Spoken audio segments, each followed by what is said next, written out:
Ist die Frage, vielleicht Digga, bin ich auch ein Mädchen. Warum gibt's in unserer Bubble eigentlich kein Mädchen? Das ist so wahr! Vielleicht, weil einfach keinen guten Humor haben alle. Frauen What the fuck? Digga! Du Junge, ich distanziere mich von dieser Aussage, Twitch. Ich habe mit diesem Partner nichts Twitch, zu es war tun. ein Witz, okay?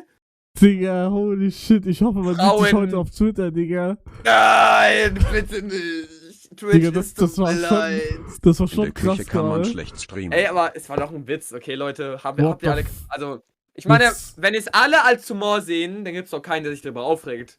Außer halt Frauen, aber haben halt keinen Humor, ne? Also macht doch Sinn irgendwie wieder.